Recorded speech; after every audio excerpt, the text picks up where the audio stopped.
சிவார்ப்பணம். வணக்கம் ஃப்ரெண்ட்ஸ். நம்ம இன்னைக்கு என்ன பார்க்க போறோம்னா நவராத்திரி உருவான புராண கதையை பார்க்க போறோம். நவராத்திரினாவே நம்ம அம்பிகை தாயை நம்ம வழிபடுறோம். மும்மூர்த்திகள் எப்படியோ முப்பெரும் தேவியர்களை வழிபடுற நாள் நம்ம நவராத்திரி விழா.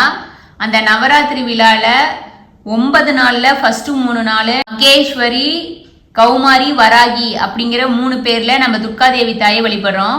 அடுத்த 3 நாள் நம்ம மகாலட்சுமிக்கு சிறப்பு பூஜைகளை செஞ்சு நம்ம மகாலட்சுமி, வைஷ்ணவி, இந்திராணி அப்படிங்கிற பேர்ல நம்ம வழிபட்டு இருக்கிறோம். அடுத்த 3 நாள் நம்ம சரஸ்வதி சாமிய சரஸ்வதி, நரசிம்ஹே, சாமுண்டி 3 பேர்ல சாமிய நம்ம வழிபாடு பண்ணிட்டு இருக்கிறோம். 3 சக்திகளும் இணைஞ்சதுதான் மகிஷாசுரனை வதம் செய்யறதுக்காக நம்ம அம்பாள் அவதரிச்சிருக்காங்க. முன்பு ஒரு காலத்துல வரமுனி அப்படிங்கிற ஒரு பெரிய சக்தி வாய்ந்த முனிவர் இருந்தாரு. அவர் எல்லாத்திலயும் சிறந்து விளங்கியவரா இருந்தாரு. அவருக்கு நிகர் அவர் தான் அப்படின்னு சொல்ற அளவுக்கு இருந்தாரு. அதனால அவருக்கு யாருமே ஈடு இல்லைங்கிறதுனால அவருக்கு தலக்கணம் வந்துருச்சு. அவரு நம்மள இந்த உலகத்துல ஜெயிக்கிறதுக்கு ஆள் இல்லை அப்படிங்கறதுனால. அதனால யாரையும் மதிக்காத அவருக்கு என்ன தோணுதோ அது மாதிரி எல்லாத்துக்கும் கஷ்டம் கொடுத்துக்கிட்டு இருந்தாரு. அகத்தியமா முனிவர் மாதிரி இருக்கிற எல்லா முனிவர்களையும் எருமை மாதிரி உருவம் எடுத்து வேணுனே போய் தொந்தரவு கொடுத்துட்டு இருந்தாங்க. அதனால முனிவர்களுக்கெல்லாம் கோபம் வந்து நீ எருமையா பிறப்ப அப்படின்னு சாப்பம் கொடுத்துட்றாங்க. அது ஒரு பக்கம். இன்னொரு பக்கம் வந்து ரம்பன் அப்படிங்கிற அசுரம் வந்து கடுமையா தவம் செஞ்சுக்கிட்டு இருக்கிறான். அவனோட கடும் தவத்தை மெச்சி அக்னி பகவான் அவனுக்கு முன்னாடி தோன்றாரு. தோன்றி ரம்பா உனக்கு என்ன வர வேணும் அப்படின்னு சொல்லிட்டு கேக்குறாரு.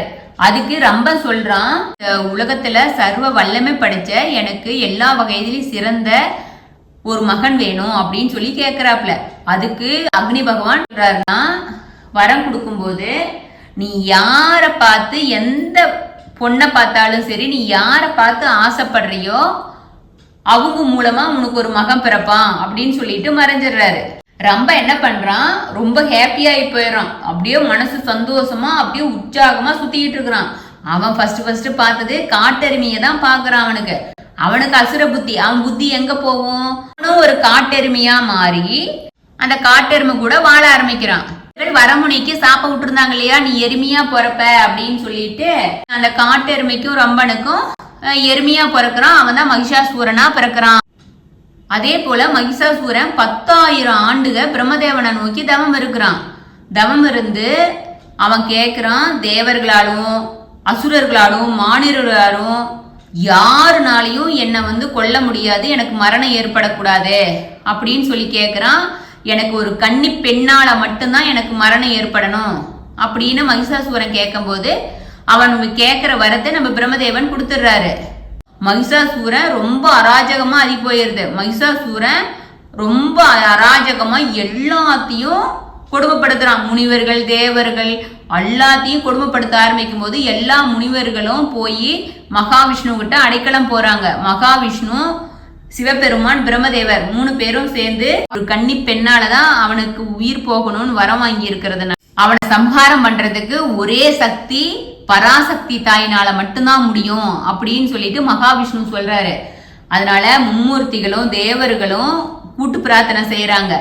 செஞ்சு சத்வ, ரஜஸ், தமஸ் அப்படிங்கிற 3 குணங்களையும் ஒன்னா வச்ச பராசக்தி தாயை உருவாக்குறாங்க.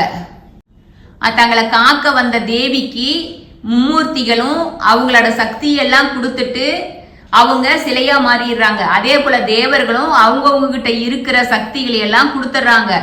நம்ம அக்னி பகவானும் சக்தி கொடுக்குறாரு, வாயு பகவான், இது மாதிரி எல்லாரும் சக்தியை கொடுத்துட்டு அவங்களும் சிலையா மாறிடுறாங்க.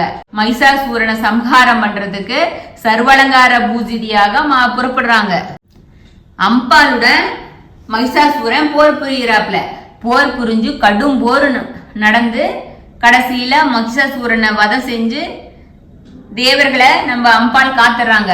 அம்பாள் மகிஷாசூரனை சம்ஹாரம் செஞ்சது அஷ்டமி தினத்துல தான் பண்ணாங்க. தேவர்கள் வந்து நம்ம அம்பாள் தாயை வழிபட்டது நவமி நாளில வழிபட்டாங்க.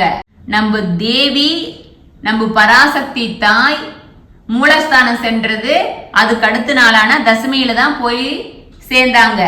இந்த நாட்களை தான் நம்ம நவராத்திரியா கடைசி 3 நாட்களை கொண்டாடிட்டு இருக்கிறோம். இதுல இன்னொரு கதையும் இருக்குது. மைசாசூரனை ஃபர்ஸ்ட் ஒரு கதை சொல்லியாச்சு.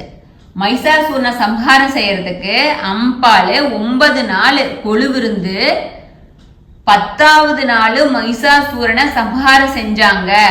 மகிஷாசூர மர்தினி அப்படின்னு பேரு, அதனாலதான் பேர் வந்துச்சு அப்படின்னு இருக்கு. 9 நாட்களும் நம்ம அம்மன் ஊசி மேல நின்று தவம் செஞ்சதுனாலதான் நடக்கிற அந்த 9 நாளும் நாம ஊசியால துணியை தைக்க கூடாது அப்படின்னு நம்ம முன்னோர்கள் சொல்லி இருக்காங்க.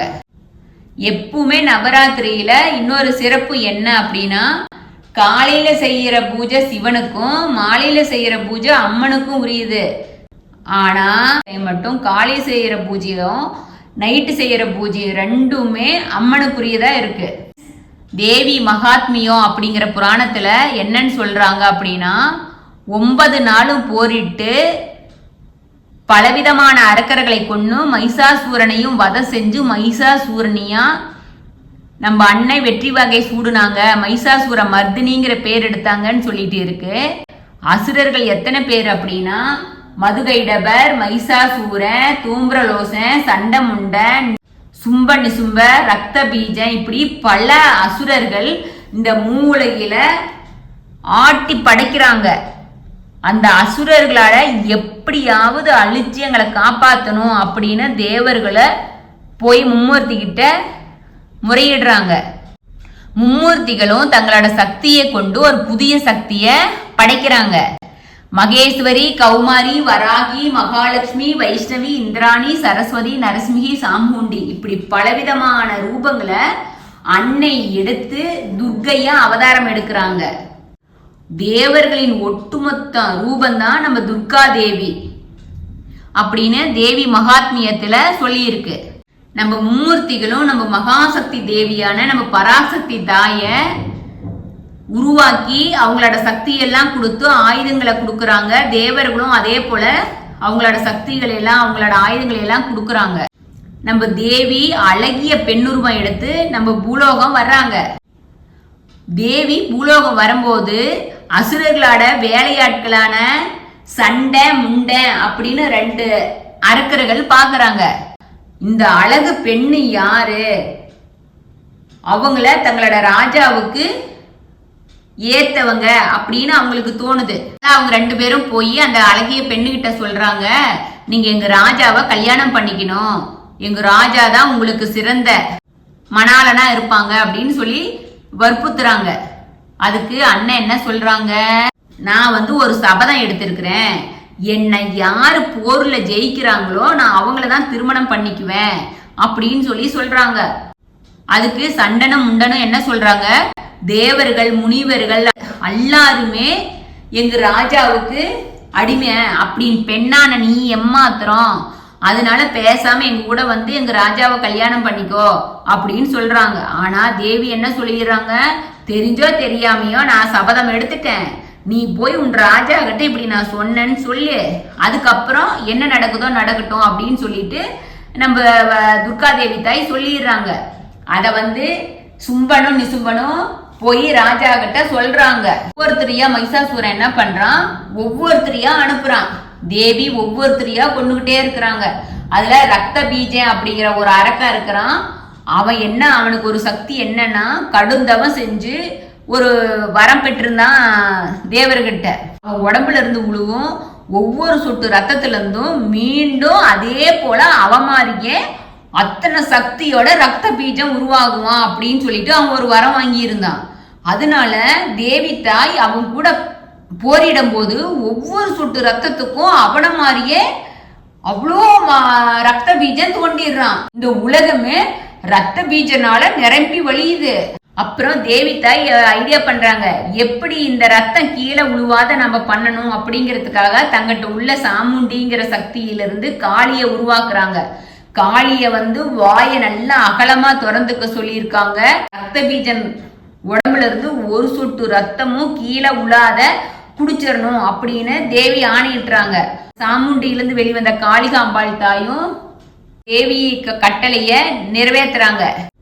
பராசக்தி தாய் போரிடும் போது ரத்த பீஜன் உடம்புல இருந்து உழுவுற ஒவ்வொரு சொட்டு ரத்தத்தையும் கீழே உழுவாம அவங்க குடிச்சிடுறாங்க. அவன் ரத்தம் எல்லாம் வழிஞ்சு அவன் சோர்ந்து போய் செத்து போயிடுறான். நம்ம மூர்த்திகளின் சக்தியோடு தான் நம்ம தாய் ஆயுதலங்குடன் 9 நாளும் எல்லாத்தையும் போரிட்டு அழிக்கிறாங்க. கடைசியா இறுதியா 9வது நாள்ல போரிடுறதுக்கு மகிஷாசூரனை வர்றான். மகிஷாசூரனையும் வீழ்த்தி நம்ம தாய் வெற்றி வாகை சூடிடுறாங்க. சும்ப நிசும்ப அவனையும் அழிச்சு தர்மத்தை நிலைநாட்டுறாங்க நம்ம பராசக்தி தாயி. மகிஷாசூரனை வதம் செஞ்சு மகிஷாசூர மர்தினியா நம்ம அன்னை இருக்காங்க. நம்ம மகிஷாசூர மர்தினியை இப்ப நம்ம எல்லா கோயில்லையும் அம்பாள் கோயில நம்ம வழிபாடு பண்ணிட்டு இருக்கோம், பாட்டு பாடிட்டு இருக்கிறோம். நம்ம கொழு பொம்மை ஏன் வந்துச்சு அப்படின்னா மகிஷாசூரனை அழிக்கிறதுக்காக மும்மூர்த்திகளும் நம்ம அம்பிகைக்கு அவங்களோட சக்தியெல்லாம் கொடுத்ததுனால அவங்க பொம்மையா மாறிடுறாங்கன்னு சொன்னோம் இல்லையா. அதே போல தேவர்களும் பொம்மையா மாறினதுனாலதான் அந்த பொம்மை தான் கொழுவா வச்சு வழிபாடு செஞ்சுட்டு இருக்கிறதாவும் சொல்றாங்க. இருக்கிற எல்லா உயிர்களையும் அண்டங்களையும் காத்துக்கிட்டு இருக்கிறது நம்ம ஆதிசக்தி தாய் தான். அந்த தாய் இல்லைன்னா ஒரு அணுவும் அசையாது அப்படிங்கிற உணர்த்துறது தான் கொழு தத்துவமா இருக்கு. அதனாலதான் கொழுவுல ஃபர்ஸ்ட் படியில ஓரறிவு உள்ள உயிரினங்களை, 2வது படியில ரெண்டறிவு உள்ள உயிரினங்கள், 3வது படியில 3 அறிவு உயிரினங்கள், 4வது படியில 4 அறிவு உயிரினங்கள், 5வது படியில 5 அறிவு உள்ள உயிரினங்கள், 6வது படியில 6 அறிவு படிச்ச நம்ம மனசுங்களை வைக்கிறாங்க, 7வது படியில முனிவர்களை ரிஷிகளை வைக்கிறாங்க, 8வது படியில தேவர்களை வைக்கிறாங்க, 9வது படியில நம்ம அன்னை பராசக்தியை வைக்கிறாங்க. இந்த அசுரர்களோட கெட்ட எண்ணங்களை அழிக்கிறதுக்கு அம்பிகை தாய் இச்சா சக்தியா துர்க்கையா 3 நாளும், அடுத்த 3 நாள் மகாலட்சுமியா கிரியா சக்தியா செல்வங்களையும் நமக்கு தர்றாங்க. அடுத்த 3 நாள் சரஸ்வதியா ஞான சக்தியா நமக்கு ஞானத்தை அன்னை தர்றாங்க. 10வது நாள் தசமி அன்னைக்கு நமக்கு வெற்றி திருமகளா நமக்கு மோட்சத்தை தர்றாங்க அப்படின்னு சொல்லிட்டு புராணத்துல இருக்கு. நம்ம அதனால 10 நாட்களும் பூஜை செஞ்சு நம்ம அன்னையை வழிபட்டோம்னா நம்மகிட்ட எப்படி அசுரர்கள்கிட்ட இருக்கிற மாதிரி நம்மகிட்டையும் அந்த அசுர குணங்கள் எண்ணங்களா இருக்கு. அந்த நாமளும் அந்த எண்ணங்களை அன்னை அழிச்சு நம்மளை உலகத்துல புது மனிதர்களா உருவாக்கணும் அப்படிங்கிற நம்பிக்கையில தான் நம்ம திருவிழாவை கொண்டாடிட்டு இருக்கிறோம். அசுரர்கள் கண்ணுக்கு தெரிஞ்சு இருந்தாங்க. நம்ம ஒவ்வொரு மனிதர்களுள்ளேயும் அசுரர்கள் மாதிரி எத்தனை எண்ணங்கள், கண்ணுக்கு தெரியாத கெட்ட எண்ணங்கள் இருக்கு. அந்த கெட்ட எண்ணங்களை நம்ம பராசக்தி தாயை நவராத்திரி அன்னைக்கு வழிபட்டு அந்த எண்ணங்களை அம்பிகை தாய் அழிச்சு நம்மளை காக்கணும் அப்படின்னு நவராத்திரி அன்னைக்கு நம்ம அம்பியை வழிபடுறதா வழக்கமா இருக்கு. நவராத்திரி கதையை கேட்ட எல்லாத்துக்கும் நம்ம பராசக்தி தாய் துர்கா தேவியின் மகிஷாசூர மர்தினியோட அருள் கிடைக்கணும் அப்படின்னு நம்ம சிவார்ப்பணம் 61 சேனல் கேட்டுக்கிறோம். Okay, thank you friends. சிவார்ப்பணம்.